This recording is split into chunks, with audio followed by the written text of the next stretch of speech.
Many people still don't think same-sex marriage will affect them.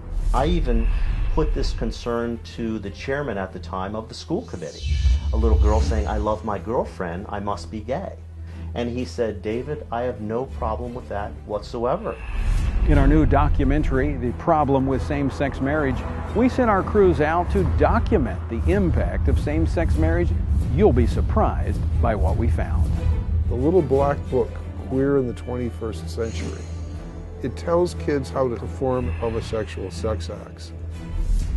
Here we have government officials directly attacking a major world religion for its doctrinal teaching.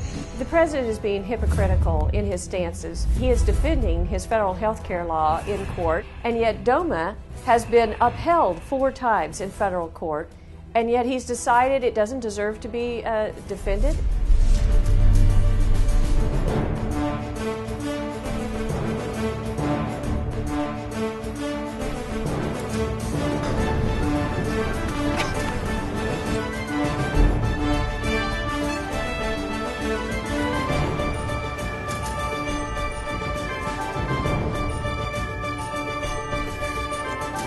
The words carved in stone above the entrance to the United States Supreme Court say equal justice under law.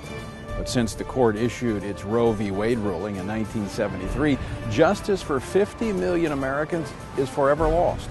Hello, my name is Tony Perkins. The United States Supreme Court is across the street from the U.S. Capitol here in Washington, D.C. Laws passed on that side of the street can be changed every 2 years when citizens vote in a new Congress. But decisions made on this side of the street and the United States Supreme Court are far more permanent. Roe v. Wade is but one example. We're still living with the incredible cost of that infamous Supreme Court decision. But I'm not here today to plead with you for the lives of the unborn, even though that would be a very worthy cause. I'm here today to show you the impact of same-sex marriage on your sons and daughters.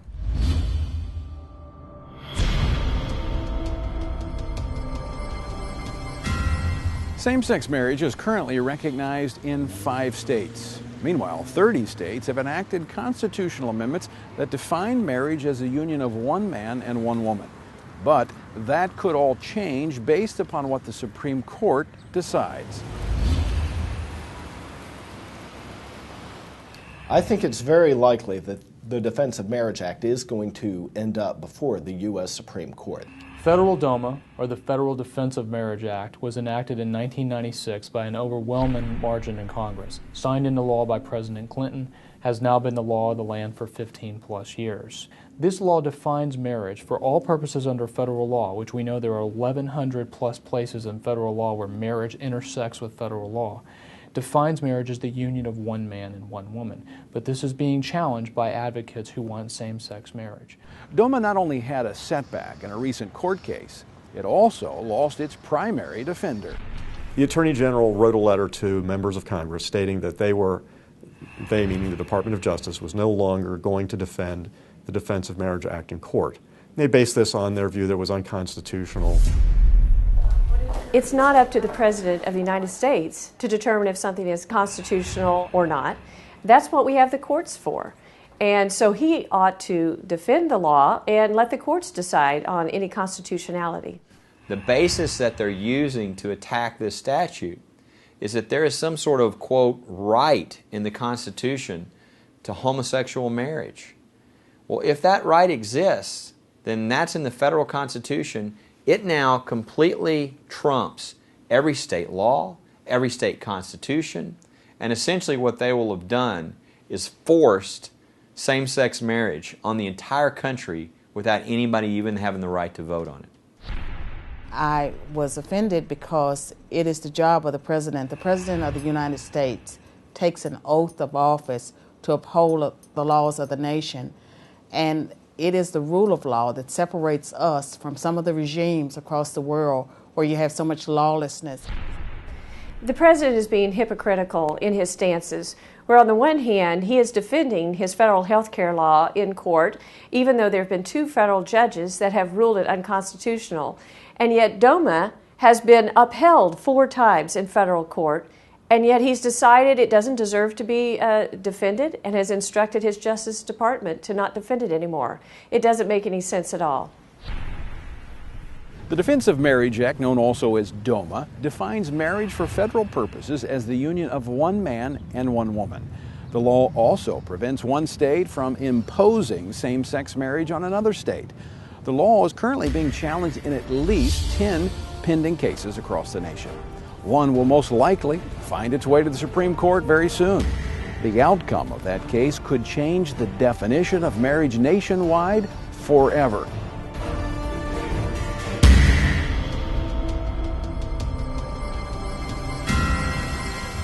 In 2003, when the Supreme Judicial Court of Massachusetts mandated same-sex marriage, there was no way to know the full impact of that decision. But today, more than 8 years later, there is clear evidence showing the problems associated with same-sex marriage. We in Massachusetts have had same-sex marriage forced upon us for 7 years now. And the first level of impact is in our schools. From kindergarten through 12th grade and beyond, our children are being indoctrinated on same-sex marriage and the rightness, the correctness of homosexuality. The beginning of 2005, our son Jacob was going into kindergarten, and he came home with a diversity book bag. And in the diversity book bag was a book entitled Who's in a Family by Robert Scutch, and that introduces children to same-sex households. Back in March of this year, our son came home Friday afternoon and bounded in the front door and said, "Mom, Dad, guess what? Our teacher read us the funniest book. It was so silly. It was about a prince who was getting married, but he didn't marry a princess. He married a prince." That afternoon, we sent the teacher an email message. The teacher called back and said that yes, it was a book about two princes who got married. King and King. It's a story that introduces the idea of men having a romantic relationship and getting married. We were shocked. And your son is how old? He's 7 years old, in 2nd grade. And they read this book to him? Yes, in the formal classroom setting with this teacher as an authority figure presenting this concept as something that is good and right and the way things should be. After the diversity book bag came home, we realized that the intention of the administrators and teachers was to affirm these relationships and gay marriage in the minds of children. When we went into the school, what we requested is parental notification when these issues are brought up by adults within the school, and the option to opt our child out of this type of indoctrination. And then she said, well, she had checked with the administrators and they had said that this was not a parental notification issue. One of the reasons they give is they said same-sex marriage is legal in Massachusetts. Therefore, we can broach it anytime with your child. So when she would not acknowledge our parental rights in this area, we then went to our Judeo-Christian beliefs and our faith and said, well, you wish to affirm homosexuality to our son. You're presenting that which is sin as though it is not to our son, and we cannot allow that. To make a long story short, the accommodation they gave was to put me in handcuffs and send me to jail. And they were willing to handcuff a father and send him to jail. It was a 6x8 cell, filthy. But, you know, I felt I didn't have a choice at that point in order to fulfill my role and duty as a father.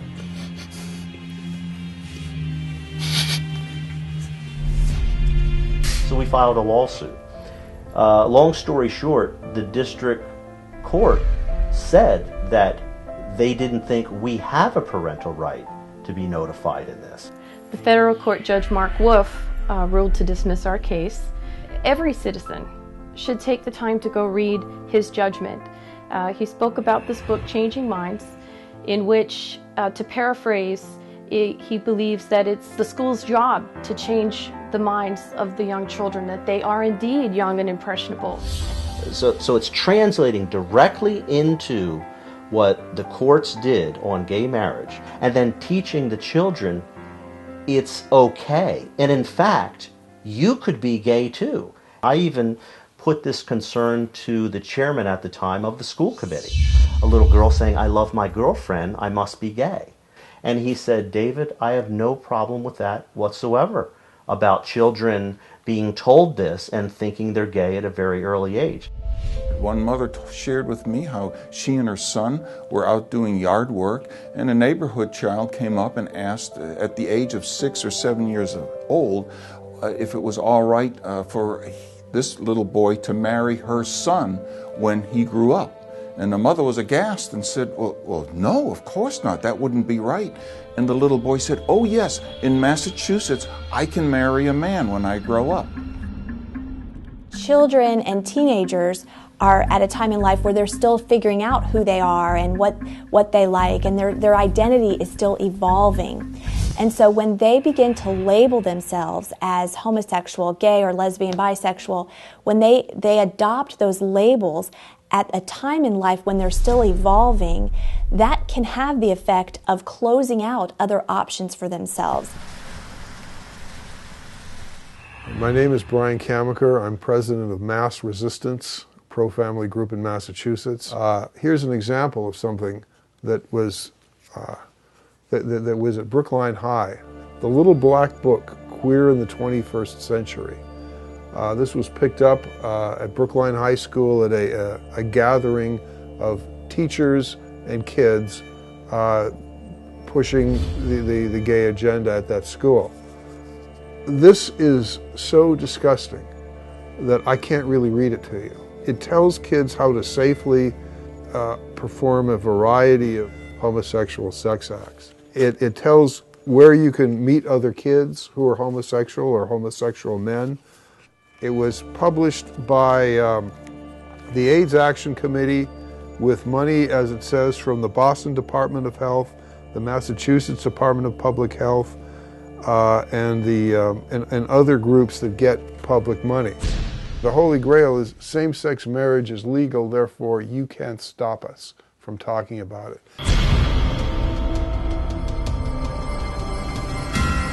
We're looking at the problems with same-sex marriage, how it becomes a legal platform for exposing our children to homosexual material.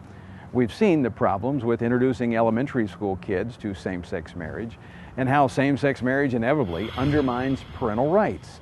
Now let's look at another problem, the incredible impact on at-risk children who are placed in same-sex households. Sometimes homosexual activists will argue that children raised by homosexual parents are no different from children raised by heterosexual parents. Unfortunately, the evidence simply does not support that. And there was a study conducted recently which looked at the family histories of 262 children raised by homosexual fathers or lesbian mothers.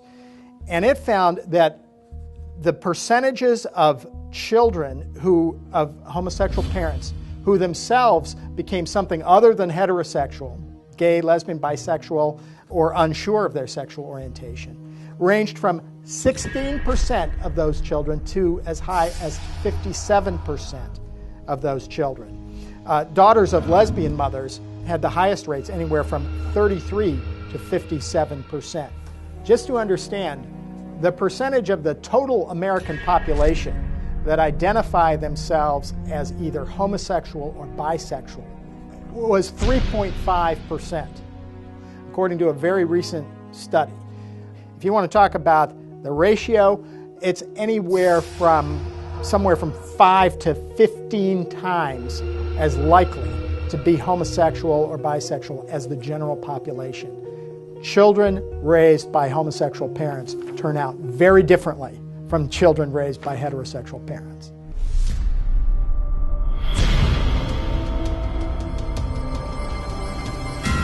We've looked at several ways same-sex marriage harms our children. Now let's look at another type of problem with it. Believe it or not, all Americans already have equal rights guaranteed by our Constitution. And it's no accident that our founders in the First Amendment put religious freedom first, before free speech, before freedom of the press, and even before our right to assemble to present our grievances. When we look at the impact of same-sex marriage on free speech, this is a cognate of religious liberty. The first liberty in the First Amendment is religious liberty. Unless we're free to believe what we believe, we cannot speak it. That's the freedom of speech. We cannot publish it. That's the freedom of the press. We cannot assemble on its basis, the freedom of assembly. And we cannot challenge the government. That's the freedom of the redress of grievances. So religious liberty is the big one. If you don't have that, you have no other liberties. And so it ultimately is a theological issue between a sexuality given by the God of Genesis 1 and 2, the one true creator, or any other idea outside the Bible.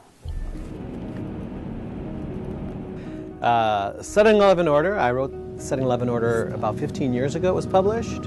And the reason I wrote it was to, one, tell my story of coming out of homosexuality after seeking for Christ.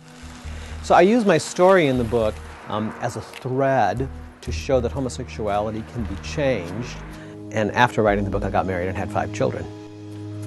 As the movement to protect the rights of men and women who self-identify as gays and lesbians grew, hate speech laws came into existence. And the overbroad application of these hate speech laws and regulations caused some books, such as mine, to go out of print. And the reason that occurred is that there was a covert discrimination against a Christian understanding of homosexuality. So, for example, in the French-speaking world, my book was available only upon request and in bookstores, and then it was kept under the counter.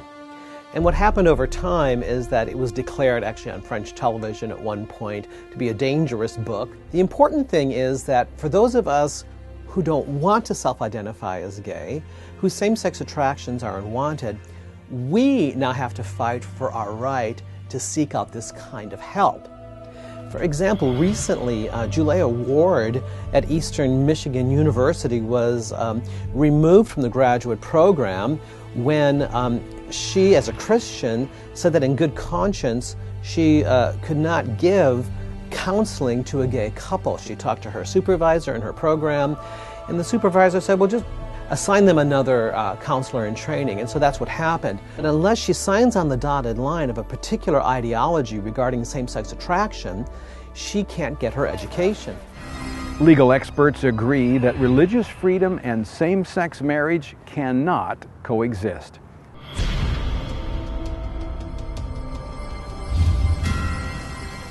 One big problem with same-sex marriage is that it reinforces false assumptions that are all over the internet and in the media. How many times have you read or heard that change is not possible for homosexuals? In fact, those same people will say that change is even harmful and should not be attempted. I always just assumed I must have been born this way because I felt pretty at home in my relationships with women. And so I just made a conclusion that this must be who I am and I'm born this way.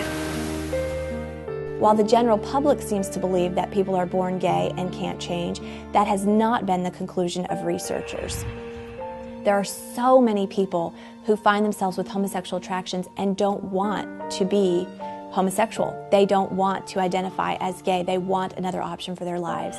People tell me all the time that you cannot change. But effectively what they're telling me is what my story is, and I'm telling you that I've changed. Change is very real in my life. I'm not the person I was 7 years ago. I'm no longer Frank the gay guy, I'm just Frank. And there's freedom in that, in knowing that it's not all tied up in that, in homosexuality. I have been dealing with same-sex attraction since I was a boy. I remember it back as early as 7 or 8 years old. My wife, Lorraine, and I have been married just about 27 years, and there have been difficult times. It's not been an easy marriage, and much of that struggle has related to the inner turmoil that I deal with in walking out same-sex attraction. I chose to stay married to Jerry, even though he was struggling with same-sex attraction, because I believe God chose us to be married. I believe that there's a God that created me and designed me, and His plan is the one that's going to work best for me. He calls us to be together as man and woman as long as we should live. I'm happy that I've stayed with that choice because life has gotten better and better, actually. We're in a great stage in our relationship right now. Well, there's a lot of debate regarding the issue of whether change is possible, that someone can authentically change their sexual orientation. Exodus definitely believes that orientation can change. It's representative in thousands of men's and women's lives that have made a shift in their orientation. I would be an example of that.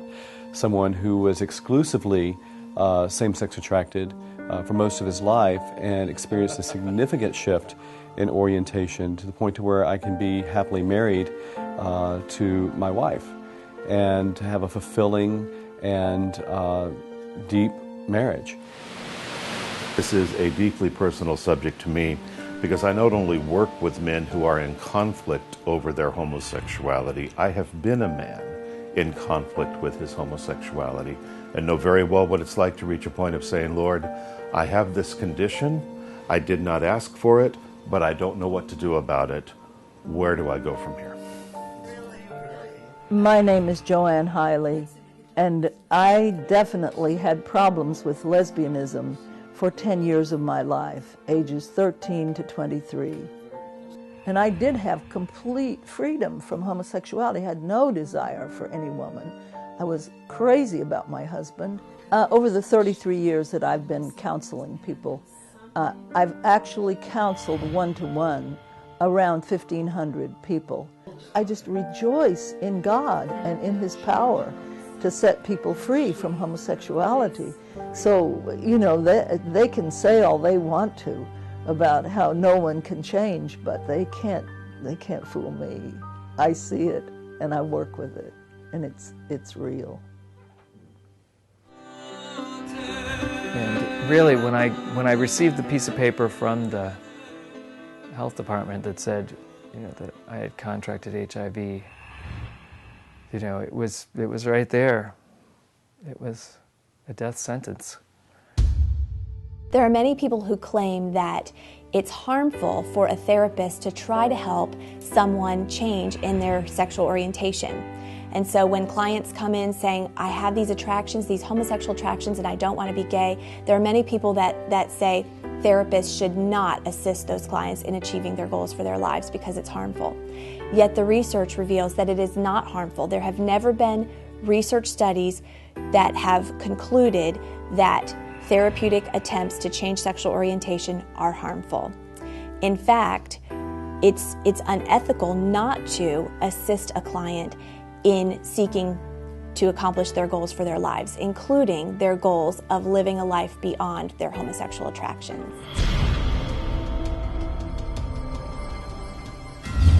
One last problem we see with same-sex marriage is simply a question. Is it really marriage? Be ye well assured that so many as are coupled together otherwise than God's word doth allow are not joined together by God, neither is their matrimony lawful. In Christianity, we could never say that there is such a thing as same-sex marriage because we only have one definition of marriage, and that's between a man and a woman. From the word go, human sexuality is meant to be diversity in service to unity. The two become one. So same-sex marriage is a contradiction in terms, because marriage, according to the Judeo-Christian understanding, is two people who are other coming together into a union, and their very otherness causes a bond to happen. Dearly beloved, we are gathered here in the sight of God and in the face of this congregation to join together this man and this woman in holy matrimony. Any form of sexual expression, apart from a monogamous heterosexual marital union, falls short of our Creator's intentions. And because it falls short of His intentions, we reject it as being both sinful and unhealthy. Sex, according to God, is becoming one flesh. And if you become one flesh as God intends, the sex organs of the same sex will not become one flesh. There is no way. Duly considering the causes for which matrimony was ordained. First, it was ordained for the increase of mankind, according to the will of God. and that children might be brought up in the fear and nurture of the Lord, and to the praise of his holy name. Primary purpose of marriage is still, no matter how many times they want to deny it and curse it, the primary purpose of marriage is still the propagation, the procreation of the human race. In Psalm 11:3, it says, when the foundations are being destroyed, what can the righteous do? We've shown you many problems with same-sex marriage, but an even bigger problem is the state of the institution of marriage in America today. The statistical evidence is quite clear. Rampant divorce and fatherless homes are such serious problems that some may see the situation as hopeless and say that we should simply accept these trends along with same-sex marriage. The destruction of marriage has not been coming from homosexual people. It's been coming from men and women who give themselves permission to commit adultery, to use pornography, to neglect each other sexually and emotionally, and to, in essence, not take seriously the covenant they've entered into. Leave the whole gay couple issue aside. Nationally, we have a major crisis of male and female having the capacity to stay together. 55% of American kids have experienced their parents rejecting each other. American men and women began to become sexually dysfunctional back in the 50s and 60s. I think their parents started before that. That generation gave rise to the kids of the sexual revolution. The revolution had already started in the beds of their married parents, and the destruction of society at its basic and most fundamental level started. God offers us a different path. Let's renew our personal commitment to our own marriage, making it everything God intended it to be, letting your light shine before men in such a way that they may see your good works and glorify your Father who is in heaven.